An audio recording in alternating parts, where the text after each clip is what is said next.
मरे हुए इंसान के नाम आया बैंक मैसेज। बरसाना टोला नाम का एक छोटा पिछड़ा हुआ गांव था, जहां लोग एक परिवार की तरह रहते थे। गांव में शिक्षा का महत्व भले ही नहीं था, लेकिन रिश्तों की अहमियत उन्हें अच्छे से पता थी। इन्हीं परिवारों में से एक परिवार था रघुवीर का, जो खेती बाड़ी करके अपने घर का गुजारा करता था और इतना कमा लेता था कि कभी भी किसी के सामने हाथ ना फैलाना पड़े। नहीं मम्मी, मैं स्कूल नहीं जाऊंगी। मुझे पढ़ाई करने से ज्यादा अच्छा खेलना लगता है। हाँ, वैसे भी पढ़ लिख कर करना तो चूल्हा चौका ही है ना। कल चली जाना। अरे ये क्या बात कह रही हो सरला? शिक्षा हर इंसान के लिए जरूरी है, फिर चाहे वो लड़की हो या लड़का। अगर हमारे गांव की ऐसी सोच ना होती तो यहाँ भी विकास होता। पिंकी बेटा, तुम्हें पढ़ लिख कर सिर्फ अपने बाबा का ही नहीं बल्कि पूरे गांव का नाम रोशन करना है। इसलिए चलो, मैं तुम्हें स्कूल छोड़कर आता हूँ। रघुवीर पिंकी को लेकर घर से निकल जाता है।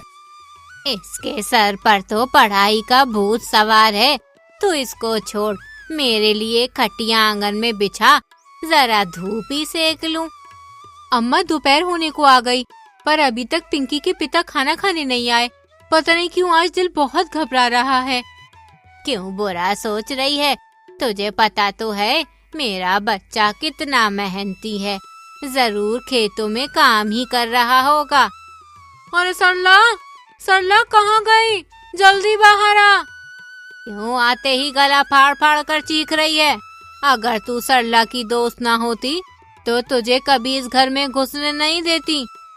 अरे अम्मा, गजब हो गया। काका ने बताया कि रघुवीर भाई साहब को खेतों में दिल का दौरा पड़ गया। तुम सब जल्दी चलो। ये सुनकर सरला पिंकी को लेकर तुरंत भागी भागी खेतों में जाती है, जहां सभी गांव वाले रघुवीर को अस्पताल ले जा रहे थे। लेकिन अस्पताल पहुंचने से पहले ही रघुवीर दम तोड़ देता है और पल भर में परिवार टूटकर बिखर जाता है। हाय, ये सब क्या हो गया? मेरे बच्चे ने तो कभी किसी का बुरा नहीं किया, फिर भी भगवान ने उसे हमसे दूर कर दिया। हाँ, भगवान भी अच्छे लोगों को ही जल्दी बुला लेता है। इसी तरह समय बीतता जाता है। 13वीं होती है, एक महीना बीतता है और फिर दूसरा। घर के हालात दिन पर दिन बिगड़ते जाते हैं, क्योंकि कमाने वाला रघुवीर जा चुका था। इसलिए सरला सिलाई का काम शुरू कर देती है। जिंदगी आगे बढ़ती है, लेकिन खालीपन जैसे घर की दीवारों में बस चुका था। मम्मी, मैं स्कूल जा रही हूँ।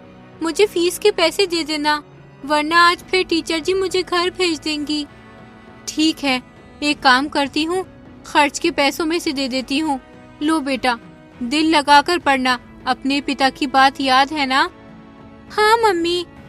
दोपहर के वक्त सरला किचन में काम कर रही थी, वहीं दादी आंगन में धूप ले रही थी।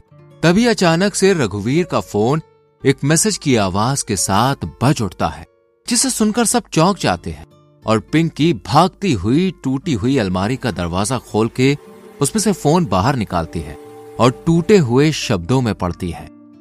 25,000 debited via auto debit, thank you.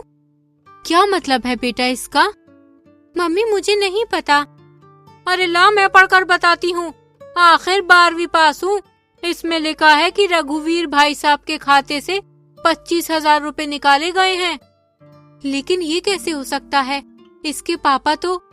हाँ, मरे हुए इंसान के खाते से भला पैसे कैसे कट सकते हैं? देखते ही देखते ये बात पूरे गांव में आग की तरह फैल जाती है और लोग अलग अलग बातें बनाने लगते हैं। कोई कहता है कि किसी ने धोखे से पैसे निकाले हैं, तो कोई कहता है कि बैंक्स तो कुछ भी कर सकते हैं, जबकि कुछ लोग तो भूत प्रेत की बात फैलाने लगते हैं। मेरे पति की कमाई कोई ऐसे कैसे लूटकर मौज कर लेगा? आज ही बैंक जाती हूँ। अगर वो दुनिया में नहीं तो इसका मतलब ये नहीं कि उनके पैसे कोई भी लूट ले। सरला पिंकी का हाथ पकड़कर गुस्से में तिलमिलाती हुई सीधा बैंक पहुंच जाती है और सामने काउंटर पर बैठे बैठे बैंक अधिकारी के पास जाती है और उसे पूरा मामला बताती है। जी मैडम, आप 2 मिनट रुकिए, मैं चेक करता हूं। कुछ देर की खामोशी के बाद विकास बताता है, देखिए कोई लूट या फ्रॉड नहीं है, बल्कि रघुवीर जी ने अपने जीवन में एक ऑटो डेबिट इंस्ट्रक्शन लगाया था और इसलिए उसके पैसे कटे हैं। ऑटो डेबिट, ये क्या भला है? ये एक ऐसा तरीका है जिसमें महीने के महीने खाते से अपने आप पैसे कट जाते हैं और किसी दूसरे खाते में पहुंच जाते हैं। अच्छा, तो जरा ये भी बताइए भाई साहब, ये पैसे किसके खाते में जा रहे हैं? विकास ने नाम पढ़ा, सरोज देवी। ये सुनकर सरला और पिंकी दोनों हैरान रह गईं। मम्मी, ये तो वही है ना जो हमारे गांव के पास रहती है? उनका एक बेटा भी है। हाँ हाँ, वही। मैं भी उन्हें जानता हूँ। 1 साल पहले रघुवीर जी ने ही ऑटो डेबिट लगाया था और तब से हर महीने सरोज देवी के खाते में पैसे जा रहे हैं। ये सब जानने के बाद सरला कुछ नहीं कहती और खामोश होकर अपने घर चली जाती है और पूरी बात कुंती और दादी को बताती है। अरे, मुझे लगता है सरोज रघुवीर भाई साहब को लूट रही थी और अब उनके जाने के बाद भी उनसे पैसे ऐंठ रही है। जरूर कुछ तो चक्कर है। मैं उस चुड़ैल को जिंदा नहीं छोड़ूंगी। कुंती, तू मेरे साथ चल। दोनों सहेलियां सरोज के घर जाती हैं, जो टूटा फूटा छप्पर डला एक छोटा सा मकान था और बाहर 10 साल का चीकू चारपाई पर लेटा हुआ था, जबकि सरोज घर का काम कर रही थी। तुझे शर्म नहीं आती? एक विधवा होकर मेरे पति के पैसे खा रही है और कितना लूटा है तूने उन्हें। वो मेरे लिए भगवान समान थे, जिन्होंने मुझ जैसी विधवा पर दया दिखाई। एक दिन जब मैं चिंकू को लेकर अस्पताल जा रही थी तो मेरे पास उसके इलाज के लिए पैसे नहीं थे। तब रास्ते में रघुवीर भाई ने मेरी मदद की। मेरे चिंकू को टीबी की बीमारी थी और अगर इलाज न होता तो वो मर जाता, जबकि मेरी आखिरी उम्मीद यही है।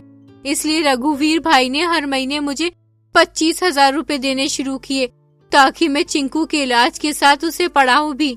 और बस आज उन्हीं की वजह से मेरा बच्चा जिंदा है। तो फिर उन्होंने मुझसे ये बात छुपाई क्यों? कभी कभी मदद बताकर नहीं, छुपाकर की जाती है। ये सब सुनकर सरला की आंखें नम हो जाती हैं और वो घर आकर परिवार को पूरी बात बताती है। अरे, अब क्या करना है? मैं तो कहती हूँ अब तो चिंकू भी ठीक है। इस ऑटो डेबिट के झंझट को खत्म करा दो। नहीं नहीं, ये ऐसा ही नहीं है। मेरे बेटे के नेक काम को इस तरह खत्म मत करो। ये तो दान पुण्य का काम है। अरे दादी, पहले अपनी हालत तो सुधार लो। पिंकी का भविष्य भी है।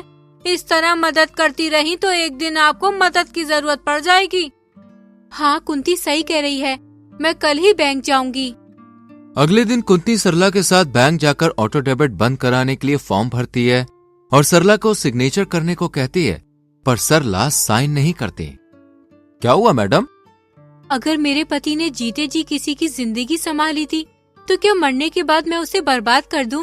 हम ये ऑटो डेबिट बंद नहीं करेंगे, बल्कि अगर हो सके तो आप इसे मेरे नाम से जारी रखिए। ये सुनकर विकास के चेहरे पर भी मुस्कान आ जाती है और घर आकर जब दादी को सरला के बारे में पता चलता है तो वो भी बहुत खुश होती हैं। मैं कहती हूँ ना, आदमी मरता है लेकिन उसका किया हुआ काम हमेशा जिंदा रहता है।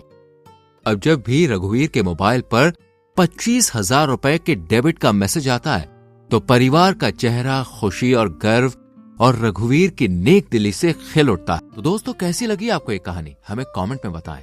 वीडियो को लाइक और शेयर करके चैनल को सब्सक्राइब करें और बेल आइकॉन प्रेस करें, जिससे आने वाली कहानियां आपसे मिस ना हो।